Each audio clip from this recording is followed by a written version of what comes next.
Subianto menyampaikan ucapan selamat kepada seluruh kader Partai Buruh yang sedang merayakan 3 tahun berdirinya Partai Buruh. Kepada saudara-saudara sekalian, saya mohon maaf yang sebesar-besarnya tidak dapat hadir langsung karena saya harus memimpin suatu kegiatan yang sudah direncanakan sebelumnya. Tetapi sebagaimana Anda ketahui, saya sudah lama berjuang bersama saudara-saudara, bersama kaum buruh di seluruh Indonesia, memperjuangkan hak-hak dan kesejahteraan kaum buruh, kaum tani, kaum nelayan, seluruh rakyat Indonesia, terutama kalangan-kalangan yang masih belum menikmati sepenuhnya kesejahteraan sebagai warga negara yang merdeka. Saudara-saudara sekalian, saya kira sudah cukup mengenal saya, mengenal perjuangan saya selama puluhan tahun bersama para petani di HKTI, di KTNA, di Tani Merdeka. Saya bersama saudara-saudara memperjuangkan keadilan. Saudara-saudara sudah mengenal saya bahwa saya memperjuangkan keadilan ekonomi. Saya memperjuangkan ekonomi Pancasila, ekonomi kekeluargaan, bukan ekonomi kapitalisme neoliberal yang seringkali tidak cocok dengan Pancasila dan Undang-Undang Dasar 1945.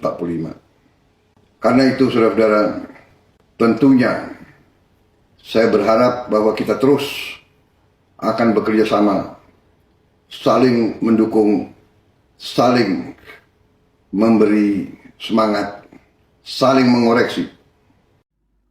Jadi baiklah kawan, ya ini Pak Prabowo sudah menyampaikan terkait masalah sistem ekonomi, ya, bahwa Pak Prabowo akan menjalankan sistem ekonomi Pancasila, bukan sistem ekonomi kapitalis neoliberal.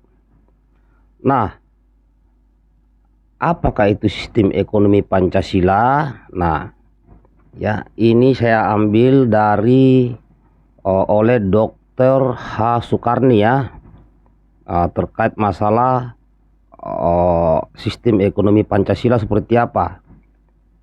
Nah, secara sederhana, ekonomi Pancasila adalah sistem ekonomi dengan menjadikan 5 sila dari Pancasila sebagai dasarnya. Ada 5 prinsip yang diterapkan dalam kebijakan ekonomi Pancasila. Ini menurut Dr. Haji Sukarni, Sukarni. Yang pertama, roda kegiatan ekonomi bangsa digerakkan oleh rangsangan ekonomi, moral, dan sosial. Yang kedua, muncul kehendak kuat dari masyarakat untuk mewujudkan pemerataan sosial dengan tidak membiarkan berkembangnya ketimpangan ekonomi dan kesenjangan sosial. Yang ketiga, semangat nasionalisme ekonomi untuk mewujudkan perekonomian nasional yang kuat, tangguh, serta mandiri. Yang keempat, demokrasi ekonomi yang didasarkan pada kerakyatan dan kekeluargaan.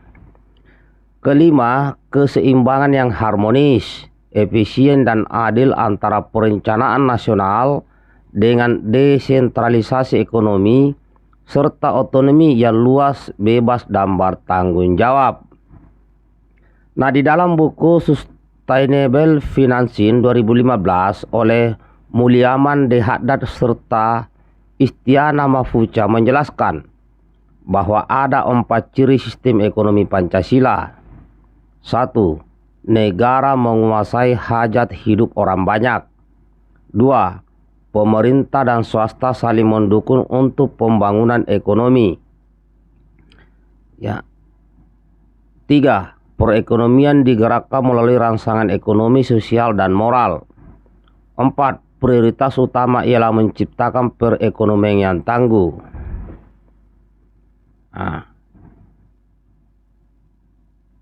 Kemudian di sini ekonomi Islam sebagai ilmu moral. Ekonomi Islam dengan dasar wahyu sangat berbeda dari ekonomi konvensional yang meletakkan dasar teorinya pada dunia empirik, positivistik, prinsip memelihara kepentingan semua pihak secara sadar, keadilan dan saling rela. Seperti yang dapat terbaca pada ayat 29 surat An-Nisa menghasilkan teori bagi hasil. Ya, kapitalisme dengan dasar kerja keras dan persaingan bebas melahirkan sistem bunga. Dari semua kebijakan dan ciri ekonomi Pancasila, dimensi moral yang melekat dalam ilmu ekonomi dalam pandangan Islam adalah yang sangat penting. Ketika menghancurkan pasukan bergajah pimpinan Abraha yang bergerak dari Yaman menuju Mekah, Allah menegaskan bahwa semua itu demi suku Quraisy. Li'illaf Quraisy. Dalam tarik suku Quraisy inilah yang akan menjadi komunitas pengukir sejarah revolusi moral dan berekonomi. Dari sejarah perdagangan mereka inilah Allah ingin menjelaskan etika berbisnis. Dalam berbagai riwayat, Nabi Muhammad terus bergerak memperbaiki sistem perniagaan yang penuh dengan kecurangan dan penindasan. Suatu ketika Rasul melarang para pemodal membeli produk pedesaan dengan penindasan harga. Ya. Demikian juga Nabi melarang para pemodal mencegat barang yang sedang menuju pasar dengan harga penentuan sepihak. Dalam ekonomi Islam, berbisnis bukan saja demi mencari keuntungan komersial, tetapi bisnis harus menghasilkan sisi sosial dan kesejahteraan bersama. Selamat Hari Kelahiran Pancasila. Nah, ini kawan ya. Ya, banyak yang mengistilahkan terkait ekonomi Pancasila seperti itu. Ya, itu kan pendapat orangnya.